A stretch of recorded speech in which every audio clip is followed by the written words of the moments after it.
Spaghetti Francia. Spaghetti Francia. Spaghetti Francia, safidiko, safidintsika. Tsy pèse raha tsy blaise.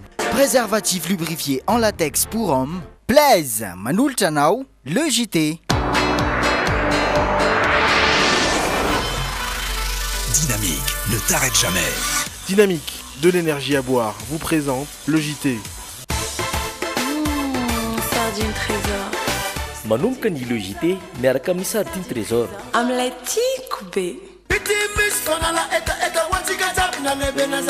Du bonjour, je suis Tika Tiaby, manolotra anao ny le JT.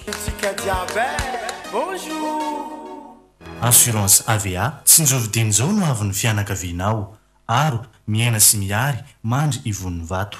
Bijouterie vite volameny, tongava malaky ao galerie sy tsara lalàna ao amin'ny premier étage basa zay manolotra ho anao ny le JT.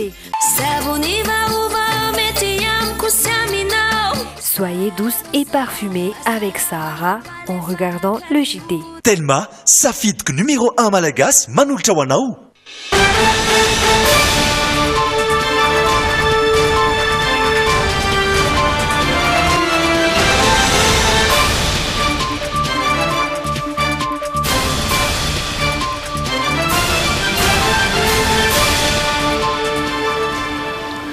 Zoma fa 10 ny volana me miarabantsika rehetra tonga soa atao anatin'ny le JT indray isika amin'izao fotoana izao ny tapany voalohany no atolotra avy hatrany ny lohateniny.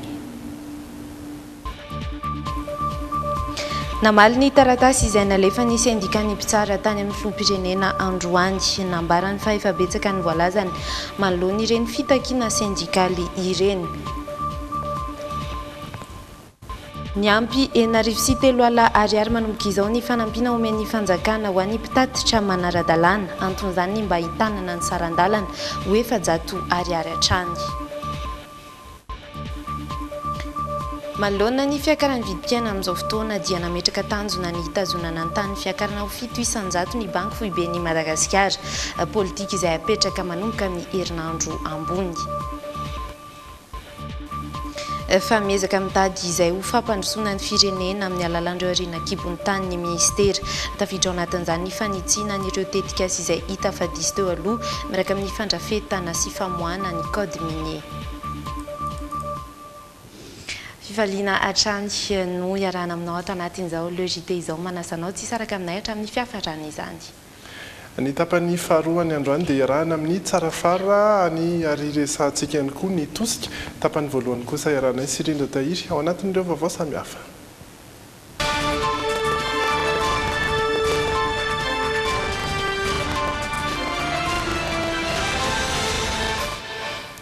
Mahakasika ny raharam-pirenena avy hatrany. Namaly ny taratasy izay nalefa ny sendikany mpitsara tany amin'ny filoham-pirenena Androany nambarany fa efa betsaka ny voalazany manoloana ireny fitakiana sendikaly ireny no mafisy ny fatany tandalàna i Madagasikara ary tokony hanajany lalàna ny rehetra tsy hankanavaka betsaka ny fitakiana sendikaly nisy teto amintsika ho ny filoka hojereny izany raha ho an'ny tombotsoan'ny firenena Mora Miarinjatovo sy Doda Rajarinjato no mitatitra ny vaovao. Mikasika ny fitakiana izay nalefa ny sendikany mpitsara mivantana tamin'ny filoham-pirenena dia namaly izany androany ny filoha faratapy ny filan-kevitra ambony ny fitsarana nambarany fa na miantefa mivantana aminy na tsy ny fangatana dia efa miteny foana ny tenany fa tokony andray-andraikitra ireo tompona andraikitra tandrify amin'izay raharamseho eto amin'ny firenena. Nilaza ihany koa ny filoha fa tany tandalàna i Madagasikara ary nisy fampiarana ny lalàna no mahatonga ny firenena tsy mandroso. Efa be dia be no niteneniko mahakasika izy io dia tokony samy saitsaina izay andraiky ny rehetrarehetra manoloana ny zavatra misy fa tsy rehefa misy zavatra miseho akory dia tsy maintsy miazakazaka any amin'ny atsimo avara tatsinana na andrefana foana hijery hoe inona no ambaran'ny reny olona ireny fa dia hoy za hoe efa betsaka ny teneniko afakafaka ho tsara izy ireny fa everiko fa zay no mitondra ho amin'ny fandaminana ny raharam-pirenena. Nasiany filoham-pirenena teny ihany koa ny mikasika ny fidangana ny vidim-pianana ankehitriny. Misy mihitsy ny tena manararoatra tsy ara-drariny ao anatin'izy io. Efa miezaka isika manafay andreny olona ireny efa milaza ny amin'ny tompon'andraikitra rehetra ary gouvernement efa mandray ny andraikiny eo anatrehan'lizy fa tena tsy misy antony mihitsy tokony ekaran'ny vidin-javatra sasany tahaka ny vary ohatra satria fantatra ke ny vidiny raha tonga ao masina raha vary afarana le izy fantatra ny vidiny hitaterana azy fa izao betsaka le tombony alain'le olona ao anatin'le izy nilaza hatrany ny filoha fa Adia Rahamanina ny fiakaran'ny vidim-piainana ka efa manao ezaka ny fitondram-panjakana izay tarihany. Resadresaka izay nataony filoham-pirenena androany teny Ivato. Paikady apetraka ny mpitandro ny filaminana amin'ny fitandrona ny fandriampahalemana eto amintsika ny fanapariahana sy fampitombona isa ihany koa ireo mpitandro ny filaminana manerana amin'ny Madagasikara tamin'ity androany ity ary no nivoaka ireo mpitandro ny filaminana andiany fahatelo teo anivon'ny sekoly ambony ny polisy pirenena Ivato nanatrika ny lanona sy nametraka galony ireo komisera sy ofisier ny filoha-pirenena Rajaonary Mampianina raha araka izao vaovao tateriny miora miarin-jatovy sy doda raha jaron-jato izao hatrany. Tatoato na ireo mpitandro ny filaminana aza dia nahatsapa fa nirongatra ny tsy fandriampahalemana manerana ny Madagasikara. Tsikaritra izy ireo amin'ny alalan'ny tatitra voaran'izy ireo izany.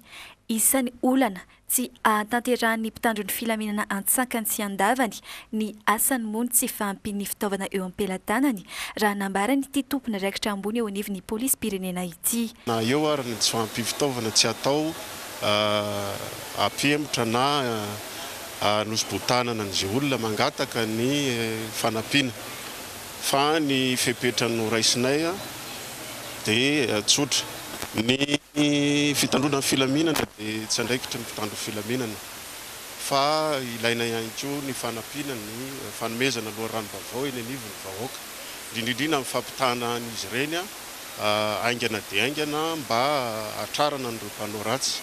Tsy afa-misaraka ny fampandrosoana sy ny fandriampahalemana ho ny filoham-pirenena androany teny Ivato raha nanatrika ny famoahana ireo mpitandro ny filaminana. Tsy ny fitondram-panjakana irery nefa no tomponatoka amin'izany fitandrona ny filaminana izany fa ny tsiraray raha mahatsapa ny tena ny faolo-pirenena izy hoy ny filohatrany. Areto ividiako ny vahoaka malagasy ray manontolo mba hifampetana amin'ny polisy pirenena amin'ny zandara amin'ny lafim-bahoaka mba tena hirosona sy fanoa amin'izany fametrahana fandriampahalemana izany. Anisan'ny voalohany izay karazany vola fanivana amin'ireo rehetrarehetra amin'ny fanajana ny kolotsaintsika tokony asa fampandrosoana dia mifototra ao amin'ny kolotsaina malagasy. Tsy ao anatin'ny kolotsaintsika izany ny famonjana,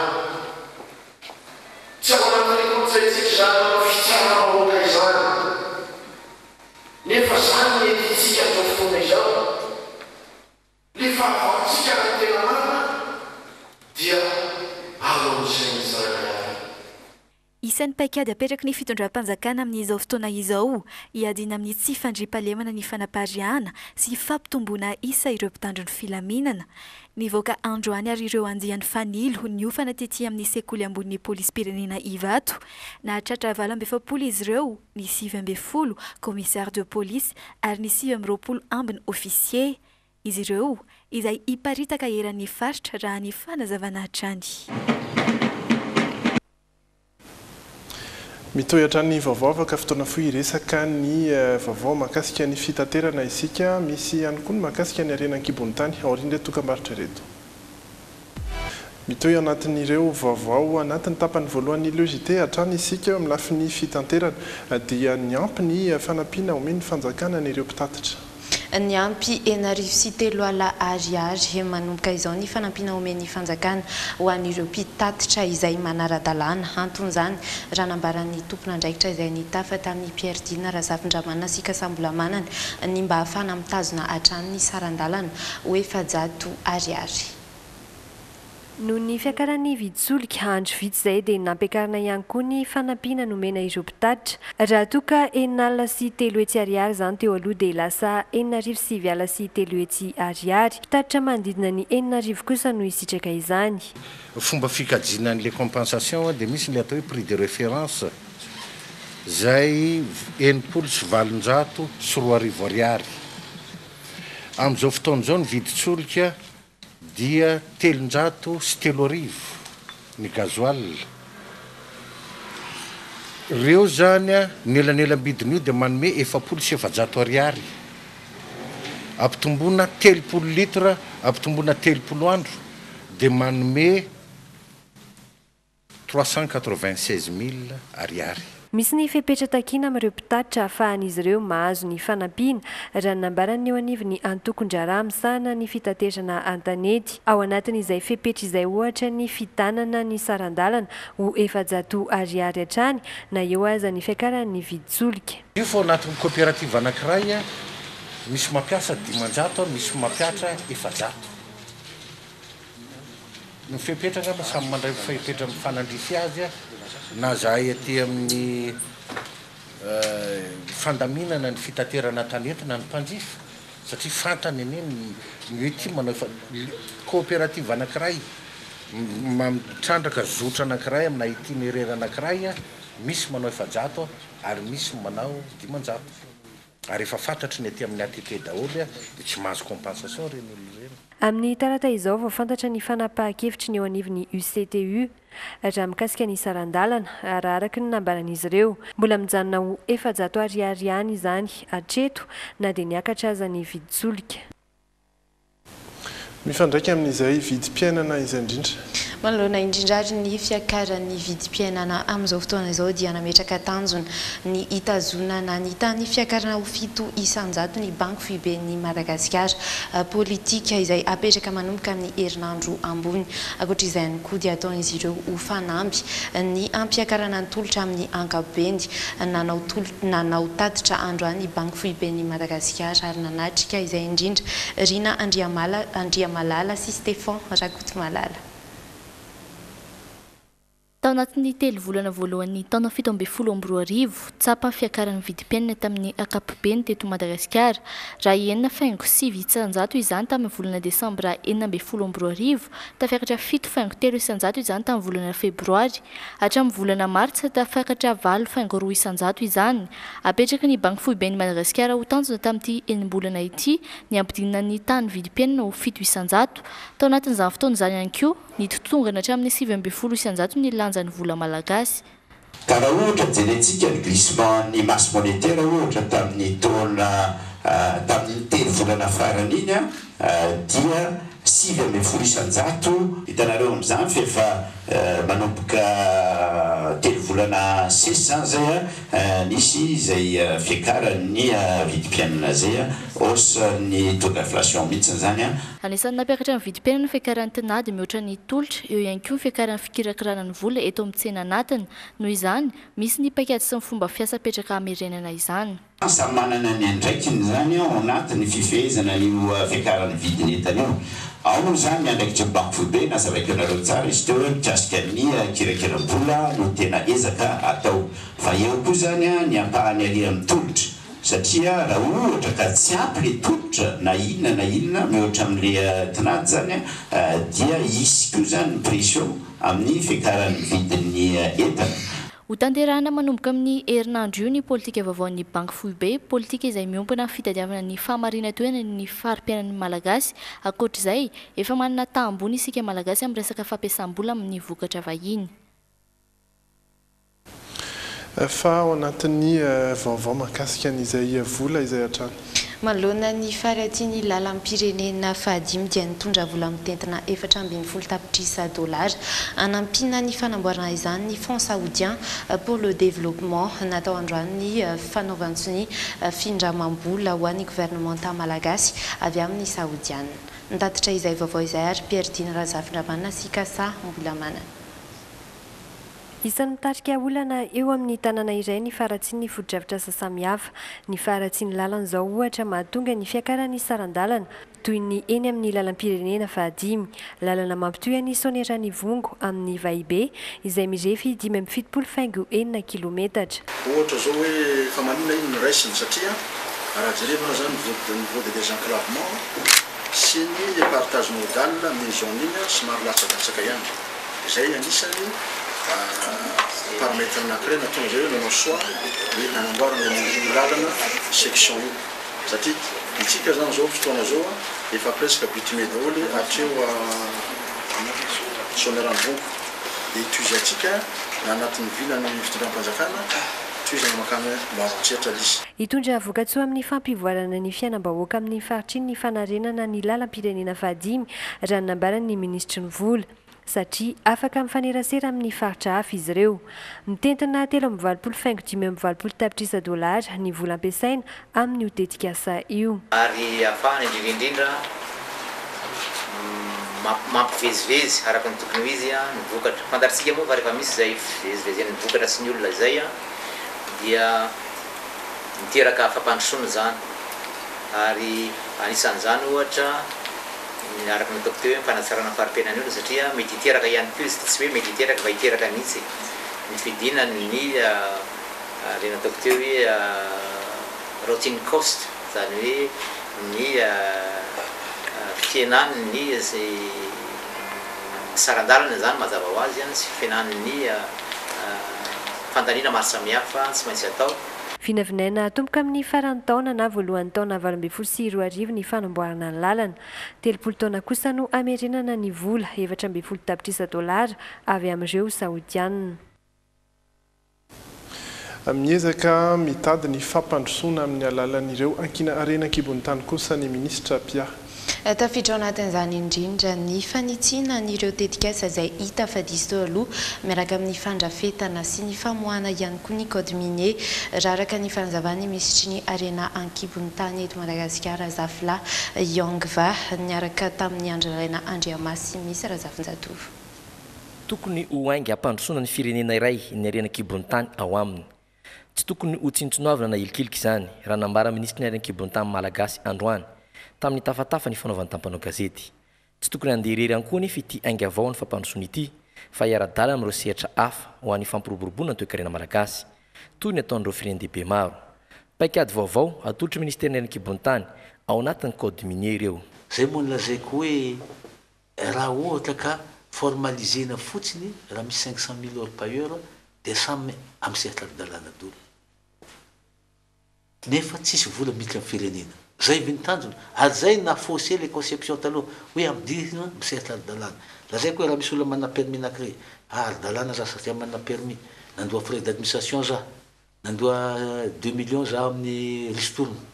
Asazonareo le tekotiny ny tokony alohany asa tokony nandoa 5 milliards izy dia 2 millions alohany satria nandoa izy nandoa frais d'administration izy manana permis zay vintanjona fa ny tanjona le tegna tokony alohany mba ahita tombotsoa ny fatiny avian'le izy trandraka mety tombotsoa ny population en général mety tombotsoa.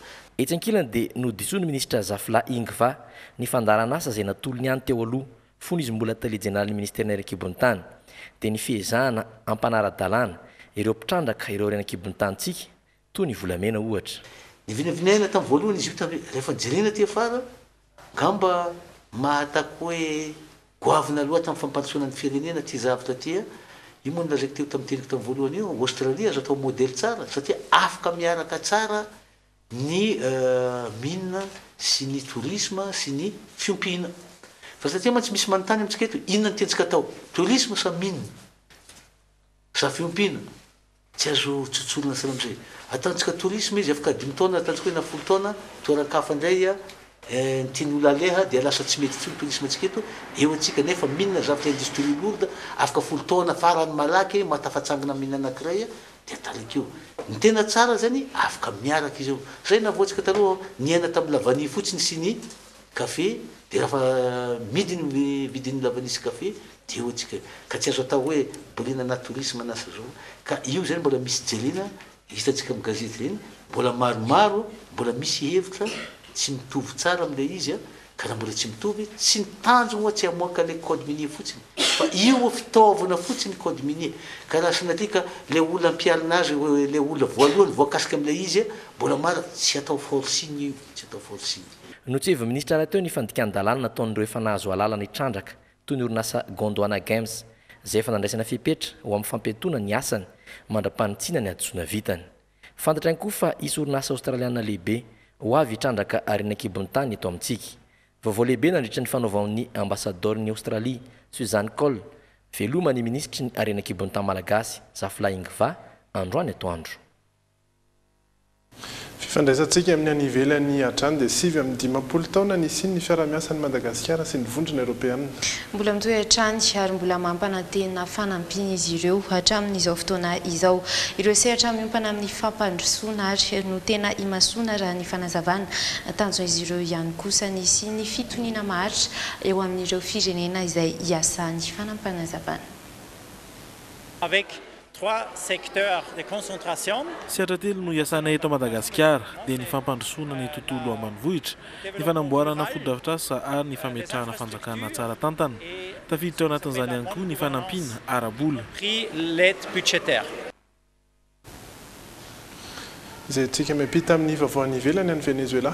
Tsy mitsahatra ny fidinana andalambe ao Venezuela, mpianatra iray indray no namoy ny aina nandritra ny hetsika izay nataon'ireo mpianatry ny université any an-toerana. Efa ho iray volana izao no misy hatrany ny fihetsiketsehana isan'andro any an-toerana noerana ny fitondrany Nicolas Maduro, filoham-perinasa ao Venezuela. Nafampana ny andro nanatanteran'ireo mpianatra ny université tao Venezuela ny fitokonana. Mpianatra iray no maty vokatry ny fifandohana tamin'ireo mpitandro ny filaminana. Mpikambana iray avy amin'ireo mpanohana ny Nicolas Maduro no nitifitra tamin'ny alalan'ny bala maromaro an'ilay mpianatra ary nitsoka tamin'ny moto avy eo raha ny fanazavana ny fampanoavana. Mandidina ny 30 amin'izao fotoan'ireo olona maty vokatry ny fidina andalambe. Isan'ny antony fitakian'ireo mpanohitra ny tsy fanekena ny tetikasan'ny Flo Maduro izay mikendry ny anao fivoriam-be indray any an-toerana. Ho an'ny mpanohitra, fomba iray ampy amorana fifidianana izany mba ahafahan'ny Nicolas Maduro manalava ny fotoana ahafahany mipetraka eo amin'ny fitondrana. Efa nakany Washington ny filohan'ny anteny meram-pirenena ao Venezuela izay avy amin'ny antoko mpanohatra antondiany tany fanoherana amin'ny filazana nataon'ny filoha venezuelana mikasika ny OEA vondrin'ny fanjakana ao Amerika.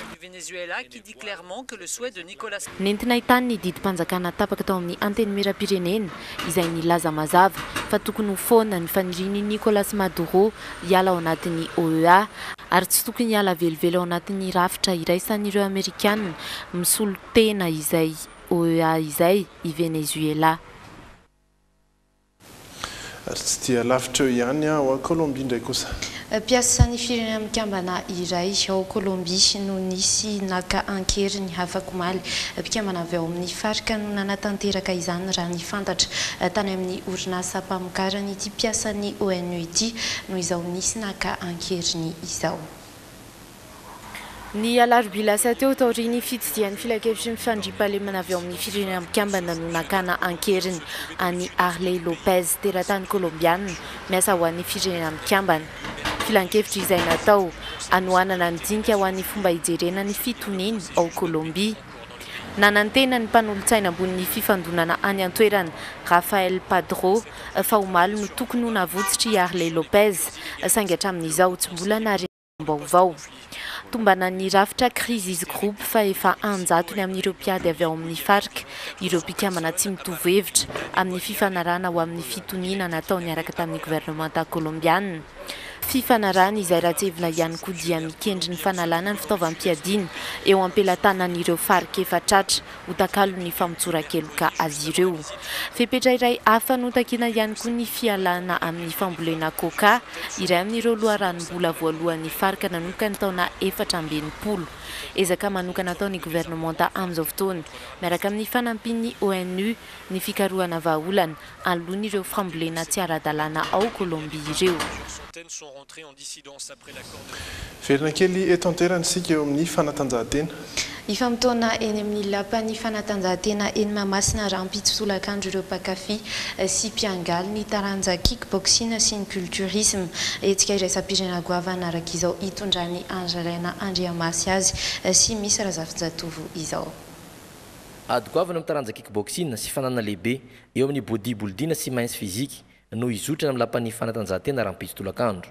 Fanana iraisam-pirenena eo Madagasikara sy La Réunion ary Mayotte ao anatin'ny extrême combat. Dia zara roa mazava tsara ilay satria isany best fight izay andraisan'ny mpanao kickboxing anjara international izy io andraisan'ny Madagasikara anjara Mayotte koa tokony ho avy eo La Réunion dia misy ny Kawan ary kickboxing. Ny faharoa manarak'izay dia isy ny grand défi ana bodybuilding zany a zay ionan'ireo kalaza lamy resaka pokonozatra be a dia mainsy physique fa hitantsika io zany hoe manao sorte le mainsy physique bodybuilding dia farahantsika malala fa manao slip kely fotsiny dia aty be ny hitantsika amin'io satria tsy fampitsitsy ireo bodybuilder ohatr'izay ihany koa no amin'ny kickboxing zany. Efa vonona avokoa ireo kikersa malagasy sy ireo solotenantsika eo amin'ny bodybuilding sy mainsy physique. Ity farany izay maro mpandray anjara tokoa ka nanaovana fanotsanana ny farany herinandro lasa teo. Izay no tolotra tato anatin'ny tapany voalohan'ny LEJT ireto indray kosa no miandratsika ao anatin'ny tapany faharoa ny lohatenin'ireo miandratsika.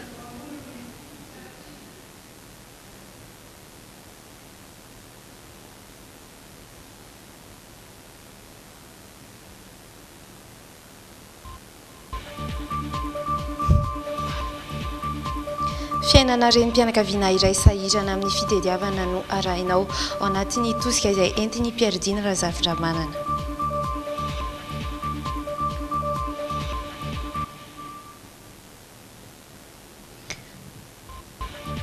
Any Alsace fifanana iray sam-pirenena mikasika ireo izay olona manana volombava hafakely izay no arahinao ao anatin'ny insolite. Santionan'ireo amin'ireo zanam-pandarana izay hoarahinao mazava ho azy ao anatin'ny tapany faharoa amin'ny LEJT izay arahinao amin'ny Rijataina sy Rajao. Ny tena kosa dia mametraka ny veloma mandrapitafa ho amin'ny manaraka indray fa izao aloha dia hoarahana vetivety ireto dokam-barotra ireto. Ary dia metoy ny LEJT ao anatin'ny tapany faharoa indray zany sika manomboka eto miaraka amin'ny tsara fara. Manao ny ianao? Ie tsy dia salama loatra Rijataina tsy fantatro na ny atsika nefa tonga ny avizanana tsy fampin'ny torimaso kanefa na zany aza dia miatrika ihany mirabantsika rehetra toko ary mirahanareo tsy poa amin'izao arivo zao. Ia mbola afaka iresaka ihany sika na zanaty zany ary ao anaty miteny foana.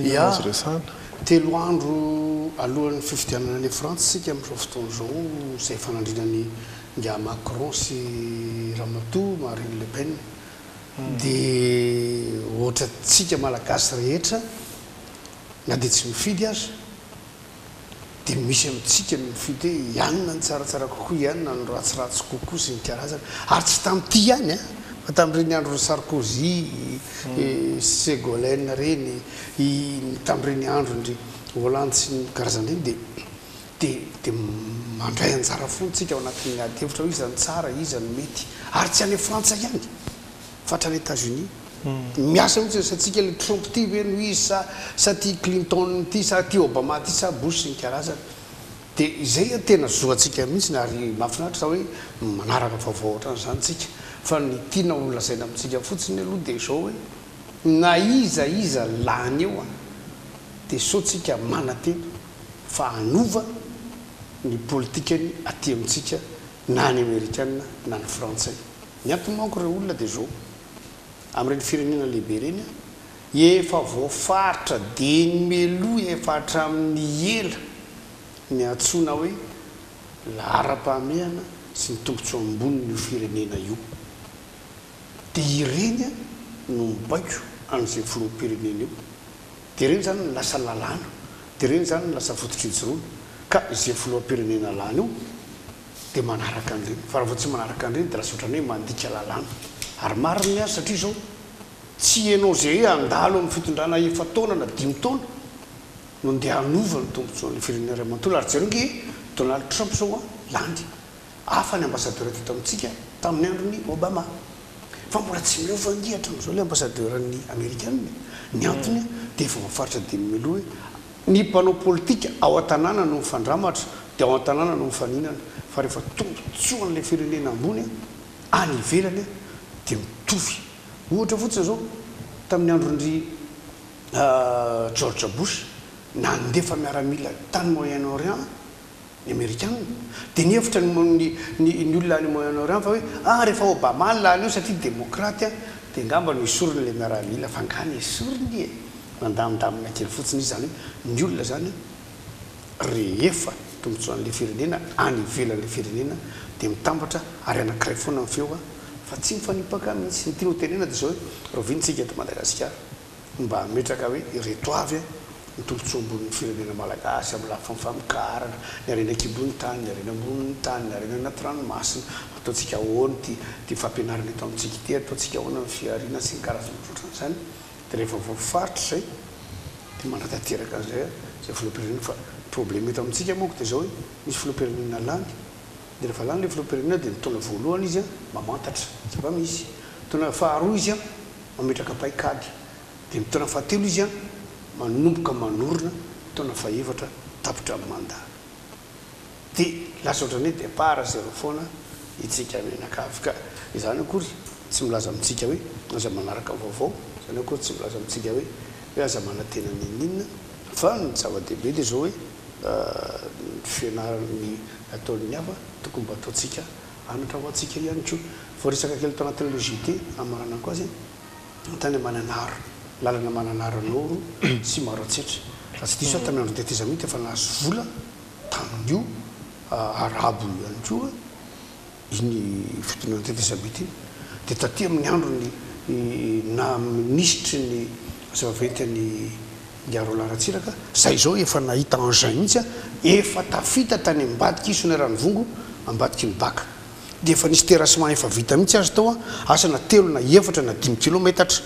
milohany atongavana re amin'le baka faharoa raha ho any mananara fa tsy ela fa fotoana fo hitatoeran'izay dia naverina taoly andray ireo engin rehetrarehetra tokony hanao an'le lalan'ireo fanontany mipetraka dia hoe zao ve zany vo débloqué le vola engany kaodo arak'izany tokoa fa tsy zao na io aza zany dia tsy maintsy misy foana ny olona ina le olana ozy izy anao raha tsy be iny lalana iny dia mijaly be ny olona za zao efa mipetraka tao mananarana nandritry ny 10 andro fotoana natongavako ary atao maroantsetra tonga atao maroantsetra dia nisy fahoriana teo ampitan'le trano mipetrahako maty le rangaha rehefa maty le rangaha dia zao natsona tamin'ny telefônina ny zanany mianatra ty atao masina hoe tongava ty maroantsetra fa maty dadanao herinandro vo tonga tany maroantsetra le zanany ary zay vo natao ny fihetsiketsehana rehetra sy ny fomba mampanao amin'ny fandevenana tika zany mijaly ny olona fa rehefa vita koa nefa zao io olan'io io lalan'io dia hijaly indray transporteur le mpanao 4x4 hoaiza daholo indray zalario hitady lalana ratsy indray izy zao hoe andray niasa satria efa tonga andray zany zao sprinter dia hosahirana ihany koa fa iena koa zany zao ny vola miditra amin'reto sambo zay mpitatitra ny akora sy ny anina rehetrarehetra mifamezivezy manomboka eo atao masina mandrapatonga amakany maroantsetra sy mananara zany koa tsy milaza hoe ndao tsy hanao ninina fa tsy maintsy misy zavatra trianao zany zany hoe fifalin'ny sasany fahorin'ny sasany mety amin'ny sasany makararary amin'ny sasany ie zay mba azosaina ya zay no resaka natolotra anatin'ny tenite foana fa mbola miresaka moa sika anatin'ny zanam-pandarana rehetra manaraka eo ny tosika no ho avy eo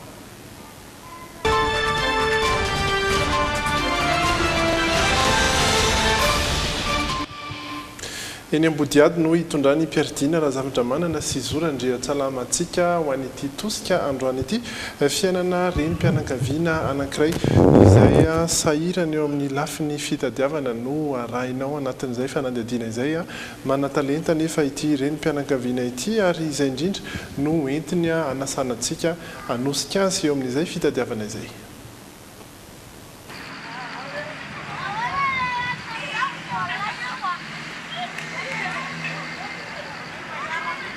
tsy lavitra fa ety ambodiady ety amin'ny diga ety no misy ireto tanàna ireto ny valopolo isanjaton'ireo-ponina ety zara raha manana asa mahavelona iray amin'ireo olona sahirana ety ambodiady inoro renim-pianakaviana mananjanaka 4 mianadahy ary ity zazatrotron'ny ity no farany indra mipetraka atao amin'ity trankely ity tsy misy afa-tsy efitrano iray ity izy enina mianaka 2 taona zao mipetrahana ity ety dia ny asa fivelomanay karaha mampasoka polisia ary zato mipasoka sipray arakaraka ny vita indraindray mahavita 20 30 dia zay ny karama 3,503.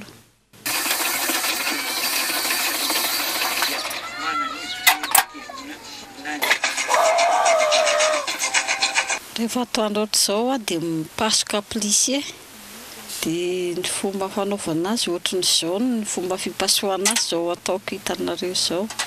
Arak'izay dia zara raha mahita ankoany izy ireo ao anatin'ny iray andro. Raha ny fitantaran'ny Noro dia niala nianatra izy tamin'ny kilasy fahaenina noho ny tsy fahampiany enti-manana iray aman-dreniny. Antony iray tsy nahafahany velatra sy nanatsara ny fiainany. Efa niasa tany amin'izao ny Fransa dia tsy nazaka an'ilay produit any amin'izao ny Fransa dia narary dia nijanona. 20 taona teo any niasa tany minitra niasa tany amin'izao dia niasa 20 taona dia tsy nazaka. Na izany aza dia niezaka nanohy sy nanatsara io fanjairan'io hatrany i Noro. Ankoatra ny mipasoka akanjon'olona mantsy dia io mba ahazoany vola amboniny. Manjaitra akanjon'ankizy no tena talentany. Manjaitra pataloha kely n'ankizy ireny. Manam-pandriana ny ampivelatra sy anatsara hatrany io asan'io ary Noro amin'izao fotoana. Tsy misy afa-tsy ity milina tsotra iray ity anefa no ampiasainy. Raha tokony mba mahavita akanjo maromaro izy dia manodidina ny 20 eo no vitany ao anatin'ny herinandro. Antony asa ity vao miasa tena ihany ohatra hoe confection kely dia mandeha mivarotra makany an-dravoahangy satria asa tanana nefa ny velomany. Rehefa nanantona mpivarotra milina industrialy iray izahay dia nahafantatra fa manodidina ny eo amin'ny 3 tapitrisa ariary ka hatramin'ny 5 tapitrisa ariary ny saran'izany. Toy ity hitantsika amin'ny sary ity. 3 hetsy ka hatramin'ny 5 hetsy kosa ny milina mandeha amin'ny herinaratra sy ahodina amin'ny tanana. Inona kosa ary no azontsika atao hanampiana ny Noro mba ahafahany mahazo milina matanjaka, ahafahany manatsara ny fidiram-bolany? Ny fanontaniana mipetraka aloha zany sao dia zao manjaitra n'le pataloha kely n'ankizy ireny Noro. Any mba mifoatra aloha dia ireny mbola tena mandeha. Satria tena mila zavatra vaovao foana ho an'ny tantsana dia eo ary amin'ny friperie. Fa hoe ny fandehanany friperie ve ahona koa zay amin'ny resaka ara-barotra zany. Satria be dia be tsy Noro ihany no mijaly amin'ny resaka manjaitra. Fa reny le tailleur reny le couturière le manjaitra reny tena lasa potitra mihitsy ny asan'ireny noho ny fatokava amin'ny friperie. Zao koa nefa ny tsy azo lavina. Rehefa ny nahantra le olona dia ny friperie mora lavitra koa noho ny masokarena amin'le manjaitra vaovao. Dia eo anjaran'izy izy ny tompony andraikitrany amin'izany tokony sapidirina ve na ny friperie sa ahoana dia maty ny asa. Sina etra dia miakatra ny vidiny. Zay le hoe mifampiankina dolodoly. Mifampiankina dolodoly tena mila jerena tena tsirairay mihitsy ny fiainan'olona rehetra tsirairay. Vao resantsika eto mikasika amin'ny mananara teo hoe raha vao vita zao ny lalana dia hoy zay le 4 taxi borosy reny. Dia raha vao vita zao ny lalana dia hikarama ho aizany hoe le sambo. Fa tsy amboarina koa rehefa zany ve ny lalana. Takizay ihany koa ity fanampiana ity zany fanosehana ny malomano kokoa ny Noro ao anatin'izay fitadiavana izay atao hoe zavatra mety hoe tsotra ihany ilay entina hanampiana azy fa dia anjarantsika rehetra zany samy afaka mandeha. Ampiko kely hoe nisy fotoana tamin'izay mbola nianatra efa nisy foana ny friperie teto Madagasikara hatramin'izay. Fa nisy fotoana tena lamody ny malabary, lamody ny kapa-pneu zay tena lamba tsotra fitafy malagasy, lamody ny kitapo malagasy vita amin'ny hoditra vidininy amin'ny ara malagasy. Tsy nitady zavatra vita avy any ivelany mihitsy ny tanora raha nianatra teto. Ny vehivavy indray dia nanao an'ireny sabot reny, zany hoe entina eny amin'ny masinikazo ny lasitra anankiray dia ny masinikazo no mitahihany iny hazo iny dia asiana tampony fa tsy hena mifantsika fotsiny eo ambony. Zany ny lamody. Zatra azoviaina zany. Taona firy tany hoany zany? Tany amin'ny taona 570 hatramin'ny 770 zany. Tamin'ny andron-dratsiraka zany. Zay lamody mety mbola azo averina soamantsara. Tena azo atao mihitsy. Nakafiny malagasy daholo olona rehetra tamin'izany. Na ny fehikibo zany, na ny sakosy nentina, na ny pokitra nentin'ny vehivavy. Sorana voasary makirana dia lasa menamena be sady malefaka be ilay hoditra. Iresaka zavatra hafa indray aloha ary sika anatin'ny hoy ianao.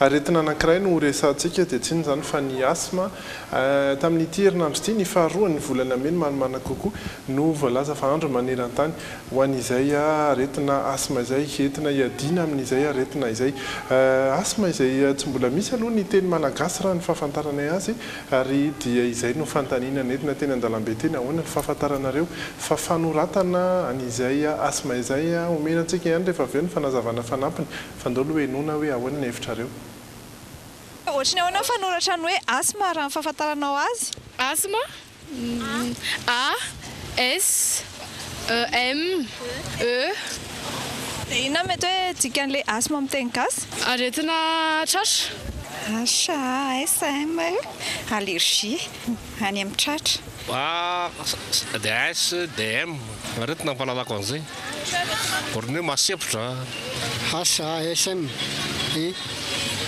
A D S D T D H D M D E fahasimporana H D A D S D M D E A D C D M D A A D S M D E zay aretina sepitra ASME aretina olona aretina fisy fogna amin'ny sepitra zany aretina sepitra ASME aretina sepitra zay ny teny frantsay aloha zany nanontaniana teo satria zay no niangan'izy iny ASTHME izay no tena fanoratana azy ary betsaka ihany no nahita azy teo fa ny fanoratana azy zany moa zany hoe samy mety tsy dia mahazatra antsika raha ny teny malagasy indray dia mety samy manana ny fiteniny fa raha ny fandikana izay mipoitra dia afaka adika amin'ny teny malagasy tsotra fotsiny hoe asma zany hoe ASMA ity aretina ity misy ihany koa moa zany no miantso azy arak'ilay teo hoe mety hoe mahazava azy kokoa ilay hoe fahasemporana na ny eo amin'ilay fitrangan'ilay aretina no hitondrana azy dia efa mazava ny tiana ho ambara ao anatin'izay tsy haiko fitrangana izy io matetika allergie araka firazan'ilay olona teo raha vao mivo toetrandro ny olona asmatika indray dia tsy mety aminy mipetraka ty Antananarivo satria voatany fa makany amin'ny province dia misy fotoana koa nefa ny asmatika ko mijaly ko rehefa ty dia eo amin'izay satria mijaly mihitsy ny olona tratrany izy io aretina ohatrany sarotra tsabony misy aloha miteny hoe ela velona ny olona voan'ny asmatika ny olona asmatika dia misy koa olona manao fanafody izay moa malagasy atsika andramana daholo zao rehetrarehetra hoe nomena bois io no tena mahasitrana mihitsy ka nentina hasitrana andrakoto ely izy fa tsy nahasitrana andrabe satria samihafa le toe-batany zay le hoe manatona ihany dokotera satria na ny dokotera aza mitsabo anao io meny an'ity fanafody ty anao dia asainy miveriny ianao afaka herinandro hitsapany nety fe sa tsy nety fa rehefa tsy nety iny mbola solony amin'ny hafa ihany ndray itso indrindra fa allergie ilay natonga azy allergie zay sarotsarotra ihany ny afantatra hoe avaiza le izy izay ny mahakasika an'iny aretina iny anatin'ny ho ianao ary tena afantatra isika zany ny fanoratana azy teo ASTHME teny frantsay teny malagasy dia mety azo ampiasaina ny ASMA araiky ny voalaza teo iresaka vaovao hafakely indray tsika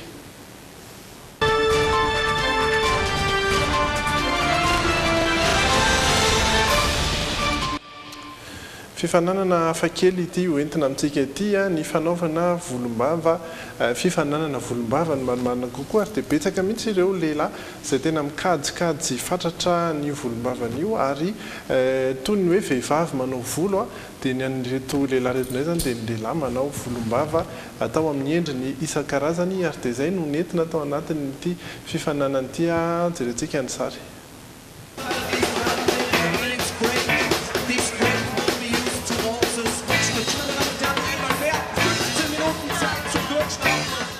ny farany volana avril lasa teo no nanatanterany ity fifaninana fanao isan-taona ity tao Alsace tafahony daholo ireo tia mikarakara volombava avy any amin'ireo firenena manodidina tahaka ny Allemagne, Autriche, Amerika, Italia, Suisse sy ny maro hafa ihany koa. Tafakatra 20 ireo mpandray anjara izay samy niezaka nanasongadina ny volombavany.